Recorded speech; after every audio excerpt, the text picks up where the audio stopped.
Are you ready for a new relationship, but you want to make sure you don't end up with an abusive, controlling person? Maybe you're finally healed and free from a previous toxic relationship, and you don't want to end up with an abusive person again.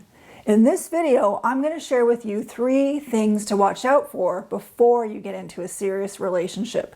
These tips will help you get better and quicker information on whether the person you are with is either good for you or bad news. Now, before we get into it, for those of you who are new to my channel, welcome. I'm Shaneen Megji. I'm a transition coach.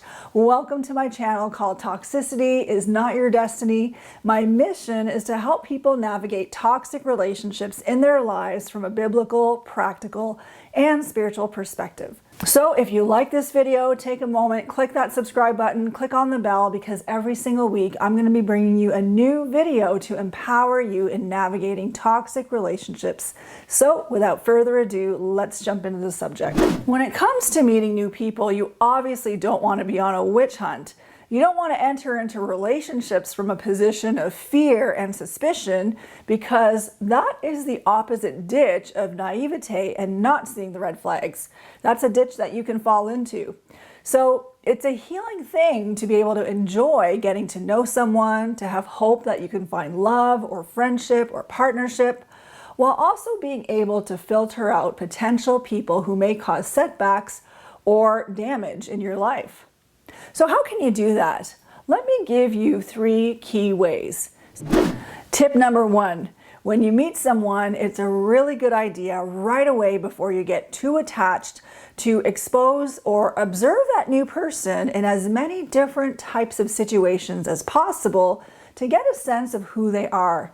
Sometimes you can only tell a person's character by seeing it exposed to a variety of different situations in many different contexts. So this is a good strategy if you don't have years and years to get to know a person. So the best way to accelerate getting to know someone is to actually bring them in situations and contexts and have them encounter different types of people to see them handle as many different social dynamics as possible. For instance, have them meet your family members, have them meet your friends or people in your social group and your spiritual community, especially at the very beginning of the relationship. In addition, I would encourage you to bring them around people who are the closest to you, so those people can also help you to discern. I share this tip because at the beginning of a relationship, it is so easy to get enamored with a person and wanting to spend as much time as possible getting to know them one-on-one. The problem is that your one-on-one dynamic with them may bring out only a small dimension of their personality, so you're not getting the full picture of who they are. Spending a lot of one-on-one time with the person may create an illusion of getting to know someone more deeply, but it is merely a deeper knowing of a smaller aspect of their personality. And on top of that, they may be on their very best behavior around you in the initial phase of the relationship, maybe even love bombing you. So what I'm trying to say is that there may be a lot more to them that is concealed than revealed, despite how much one-on-one time you spend with them. And that is why I say that if you want to accelerate knowing a person, refrain from using all the time you have with them to be one-on-one. Other people into the mix, such as your friends, your community, your family members, and also their friends, their community, their family members. Observe them even with strangers and acquaintances. And then observe how they behave around those people when those people aren't in the room. What is their character like then? The thing is that every new person introduces a new dynamic of interaction that can uncover other facets of the person you are with that you wouldn't otherwise be able to do if you were just one-on-one. So observe what they're like around the people who are most important to you. How do they interact with their own family? And what about their friends? How do they treat their friends? And how do they treat you when they are with their friends? Do they even have any friends?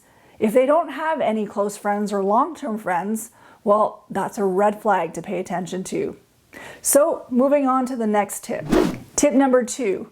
The second thing you can do when you're getting to know someone new is to pay attention to things like annoyance, irritation, anger, contempt, sarcasm, criticism, jabs, and things like that, and whether there's an increase or reoccurrence of some of these emotions. It may not be a big deal at first because we're all humans. We have emotions like that from time to time. But if you do notice that annoyance, irritation, frustration, moodiness becomes frequent, the more intimate you seem to get and the more you both seem to be getting serious and committed, then that is a red flag. It is an indication that you may be dealing with a massive iceberg of issues beneath the surface that this new person is concealing. And this person may be doing their very best to put their best face possible going forward, but the closer you get to making the relationship official or tying the knot, the more they start exhibiting this entitlement that they own you and can now control you.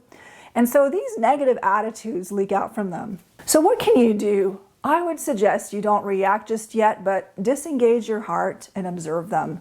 Take a pause. And if that means postponing a wedding and losing a ton of money and having to disappoint people, do it. Don't be in a rush. Don't make any commitments until you know that this is the right person for you. There is nothing more valuable than your freedom.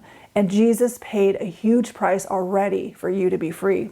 So far, I've said that if you observe how this person interacts with different people, and on top of that, you pay attention to whether there's an increase in frequency of their annoyance, irritation, anger, sarcasm, or criticism towards you, it will be very telling on whether this person is good news or bad news. My third tip number 3, is to find out the answers to these 2 questions as you're getting to know the person. Number 1, what was your relationship like with your father? And number 2, what was your relationship like with your mother? If this new person had an abusive relationship, especially with their father, and they've never pursued healing or worked through their trauma from childhood, that is a big red flag. The reason is because a person gets inevitably wounded when there's an absent father or an abusive father, and these wounds permeate all adult relationships. And if the mother was abusive, sometimes that can create narcissism in a man. And this can happen when mothers are overly focused on a son's performance and talents while being critical and emotionally unavailable to them at the same time. So when you are considering getting serious with someone who is wounded but denies they need healing or doesn't do anything about it, it is dangerous grounds because that person has a blind spot, but they think they're seeing. And it may be that you also need healing because you have unresolved mother wounds or father wounds, which may have come to the surface in previous relationships.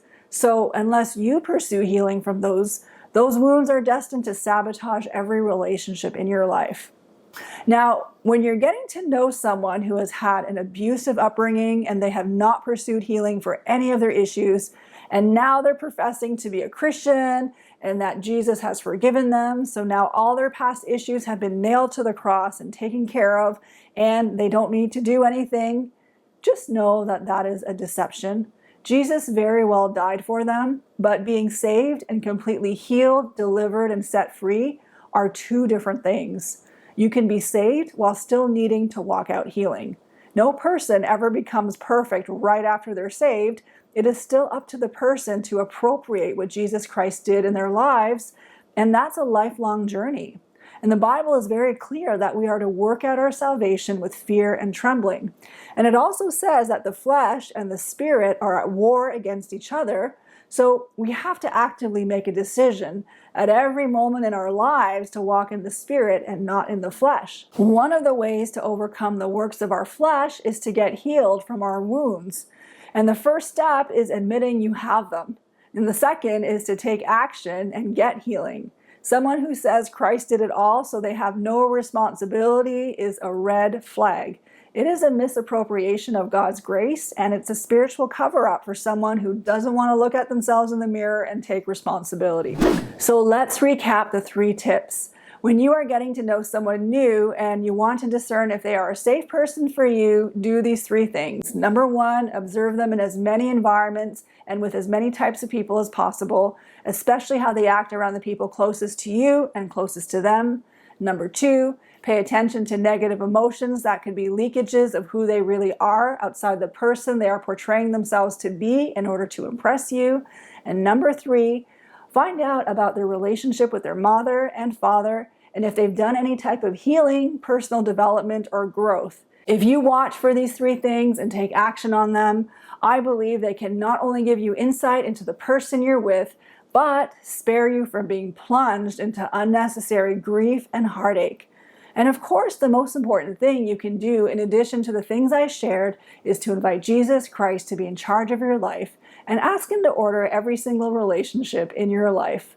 There is no better person you can invite into the process of getting to know someone than Jesus Christ, because He can see into the hearts of every single human being, and He knows our lives from beginning to end, and He can reveal those things to you if you simply ask Him. So I hope this video was helpful in giving you ways to discern whether someone you are with is good for you or not.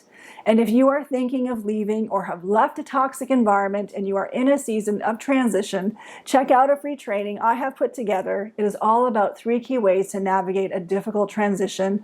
These are things that brought a massive breakthrough in my life when I was going through a difficult transition.